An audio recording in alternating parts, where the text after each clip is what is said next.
کیونکہ کھانے کا مسئلہ میں بار بار اس لیے لاتا ہوں کہ ہماری ساری یعنی اگر میں اوسط قوم کی اپنی بات کروں مسلمانوں کی تو ان کا سارا فوکس کھانے کے اوپر ہے، اور اس کا سب سے بڑا المیہ اردو بازار ہے، کیونکہ میں نے بچپن میں وہ اردو بازار دیکھا ہے جہاں صرف کتابوں کی دکانیں ہوتی تھیں، گرمیوں میں باہر چھڑکاؤ ہوتا تھا، بینچیں پڑتی تھیں، اور وہاں ہمارے وہ اکابرین آگے بیٹھا کرتے تھے جن کے بیچ میں بیٹھ کے پتہ نہیں کیا کیا سیکھنے کا موقع ملتا تھا۔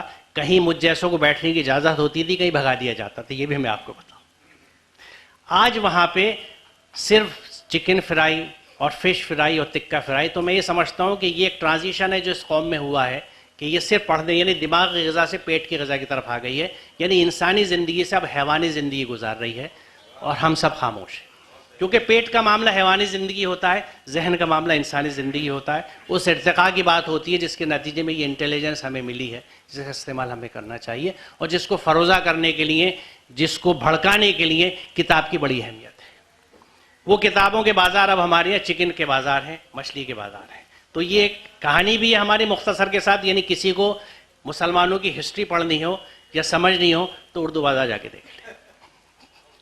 تو معاف کیجیے گا اس تلخ کلامی کے لیے، لیکن اب یہاں سے ایک دوسری بات میں شروع کرنا چاہتا ہوں کہ معاملہ مجھے صرف سائنس کے مضامین پڑھانے کا درپیش نہیں تھا۔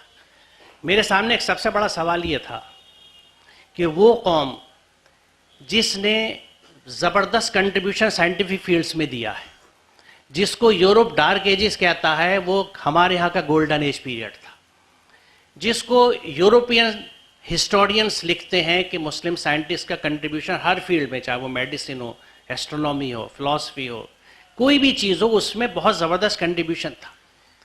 تو کیا بات ہے، اور یہ وہ پیریڈ تھا جس وقت اسلام کے اندر وہ ارکان کا زور نہیں ہوا تھا جو آج ہے، کیونکہ آج کا اسلام جو ہے وہ ارکان بیسڈ ہے، صرف کچھ ریچولز ہیں۔ آپ دیندار کس کو کہتے ہیں؟ جس کو مسجد سے آتا جاتا دیکھ لیں، جس کو نماز پڑھتا دیکھ لیں، جس کے روزے بڑی پابندی سے دکھیں آپ کے نزدیک، اور اس نے یقیناً ایک شکل اختیار کر رکھی ہو، تو آپ اس کو دینداری کا مہر دے دیتے ہیں کہ بھائی بہت دیندار آدمی ہے۔ لیکن کیا دین انہی کے اوپر رکا ہوا؟ قومی اسکول غالباً 29 سال ہو چکے، بلڈنگ ٹوٹ گئی تھی تو ٹینٹوں میں وہ سردی جس میں ہم لپٹے ہوئے گھر میں بیٹھے ہوتے ہیں، ہمارے بچے پرائمری کے بھی عیدگاہ کے میدان میں، اور غالباً اب وہ عیدگاہ کے میدان سے بھی ہٹ گیا، ٹینٹوں میں اسکول چلا رہے ہیں۔ اس دہلی شہر میں جس میں کروڑوں روپے کی شادی ہوتی ہیں، خود اس کے پڑوس میں باڑہ ہندوراؤ میں اور قصاب پورے میں بھی۔ اور بات وہیں تک نہیں ہے، پہلے دہلی میں جب میرا بچپن تھا تو ان فضولیات کے لیے باڑہ ہندوراؤ اور قصاب پورہ مشہور تھا، لیکن آج دہلی کے ہر مسلم علاقے کی شادی کروڑوں میں نہیں تو لاکھوں میں ہوتی ہے، لیکن کوئی اس طرف نہیں دیکھتا کہ یہ کہ اسکول ٹینٹوں میں چل رہا ہے۔ اس کے برخلاف میں ادھر دیکھتا ہوں کچھ ریاستوں میں، جیسے ابھی میں پچھلے دنوں بھیونڈی اور بمبئی کے دورے پہ تھا۔ بھیونڈی کے اسکول اردو میڈیم 4-5 ہزار کے انرولمنٹ ہے۔ جو کام مہاراشٹر نے اردو میڈیم کے لیے کیا ہے اور اردو زبان کے لیے کیا ہے، میں سمجھتا ہوں اس کا نظیر کہیں نہیں مل سکتی، کیونکہ اتنے اردو میڈیم اسکول انہوں نے مضبوط ڈیولپ کیے ہیں، اور ان کی مضبوطی کا ثبوت یہ ہے کہ مہاراشٹر میں 4 میڈیم چلتے ہیں CBSE میں، جب 12ویں کا امتحان اور 10ویں کا ہوتا ہے تو English medium, Marathi medium, Hindi medium, Urdu medium, کم و بیش غالباً ہر سال 10th اور 12th میں اردو میڈیم کے بچے ٹاپ کرتے ہیں، یعنی وہ انگلش میڈیم کو بیٹ کر رہے ہیں، مراٹھی میڈیم کو بیٹ کر رہے ہیں، اسی مہاراشٹر میں جس کو ہم ایک خاص جماعت کا گڑھ سمجھتے ہیں، اور سمجھتے ہیں کہ یہ تو اینٹی مسلم موومنٹ ہوگا۔ آپ محنت کر رہے ہیں تو کوئی روک نہیں سکتا آپ کو۔ مہاراشٹر کے رزلٹ ثبوت ہیں، ناگپور کے رزلٹ ثبوت ہیں اس بات کا۔ کبھی اچھا وجہ کیا ہے دیکھیے، اتنی ڈیڈیکیٹڈ ٹیم ان ٹیچرز کی 90% عورتیں ہیں، لیڈی ٹیچرز۔ آج سے 10 سال پہلے بھیونڈی کے دورے میں نے 8ویں جماعت کے بچوں کو انوائرمنٹل ایشوز پہ اردو میں کولاج بناتے دیکھا تھا۔ اس وقت 10th اور 12th کے بچے ہمارے کولاج نہیں جانتے تھے۔ تو یہ ٹیچرز کا انوویشن ہے، محنت ہے ان بچوں کے ساتھ، جب بھی وہ اتنا اچھا ایگزامز میں کر پاتے ہیں۔ تو یہ اس ریاست کی بات اگر ہم الگ چھوڑ دیں تو اس کی مثال میں نے اس لیے دی تھی کہ انجمن اسلام میں گیا، وہاں ان کے ذمہ داروں سے ملاقات ہوئی تو پنویل میں ان کا نیا کیمپس ڈیولپ ہوا ہے۔ ایک مخیر شخص نے 70 کروڑ سے اوپر رقم دے کے پورا کیمپس بنوایا ہے۔ کتنا فاصلہ ہے بمبئی اور دلی میں؟ کیا دلی والوں کے پاس پیسے نہیں ہیں؟ پیسے ہیں، دل نہیں ہے اور ترجیحات نہیں. ہماری پرائرٹیز بالکل الگ ہیں.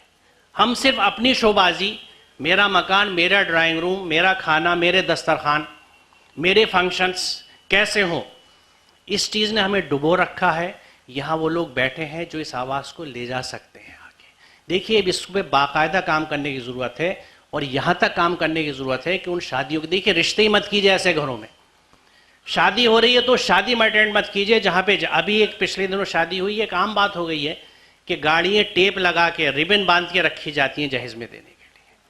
ابھی پچھلے دنوں ایک شادی ہوئی جس میں اللہ کا شکر ہے میں شریک نہیں رہا، جو شریک ہیں وہ ہنس رہے ہیں بیٹھے ہوئے کیونکہ انہیں یاد آ رہا ہے. 2 گاڑیاں اور ایک اسکوٹر رکھا ہوا تھا جہیز میں دینے کے لیے. تو یہ چیزیں کیا ترغیبات ہیں. آپ کے خاندان میں جو غریب لوگ ہیں وہ کیا سوچیں گے؟ وہ بھی قرض لیں گے کیونکہ آپ نے ایک سنت جاری کر دی، آپ نے ایک طریقہ جاری کر دیا کہ اس انداز سے شادی. وہ سادگی کہاں سے رہی شادی میں؟ وہ رشتوں میں وہ بنیادیں کہاں سے رہیں؟ تو یہ وہ سب چیزیں ہیں بہرحال جس کی وجہ سے ہماری ترجیحات، اور جب تک ہم نہیں بدلیں گے ہمارے ہاں تعلیمی نظام. آج دیکھیے اس وقت قومی اسکول ڈوبنے لگا تھا، ہم نے کچھ نہیں بولے. آج مظہر الاسلام ختم کے قریب ہے. باقی اسکول سب لائن سے اول تو صرف 5 کچھ گنتی ہے اتنی بڑے شہر میں جو کہاں سے کہاں پھیل گیا. وہ 5 اسکول وہ بھی بیچارے کس قسمہ پرسی کی حالت میں. ہم سب اپنے خوش کیونکہ میرا بچہ تو کیمبرج میں پڑھ رہا ہے، مجھے کیا مطلب ان اسکولوں سے. تو ذرا غور کر لیجئے گا. اصل بات یہ ہے کہ میں کیوں نہیں سوچتا، کیونکہ مجھے بتا دیا گیا ہے کہ 5 وقت کی نماز تم پابندی سے پڑھ رہے ہو، تم 30 روزے پورے رکھ رہے ہو، جنت تمہاری پکی. یہ 5/30 کا نسخہ جو ہے، جس کو مجھے کہنے دیں، جسارت کی معافی چاہتا ہوں، کہ 3.5 آیتوں کا اسلام ہے. قرآن کی بقیہ آیتیں جس میں پورے احکامات ہیں سوشل ڈیولپمنٹ کے، پبلک سروس کے، لوگوں کی خدمت کے، ایتاء ذی القربیٰ کے، وہ کہاں گئے؟ لوگ تم سے سوال کرتے کیا خرچ کرو، قل العفو، کہہ دو جو تمہاری ضرورت سے زیادہ کو خرچ کر دو. یہ کنسیپٹس کہاں گئیں؟ ایتاء ذی القربیٰ، ضرورت مند کو دینے کی بات. یہ ساری چیزیں کیونکہ بنیادی وجہ یہ پڑتی ہے آ کے کہ ہم لوگ قرآن سے دور ہو چکے.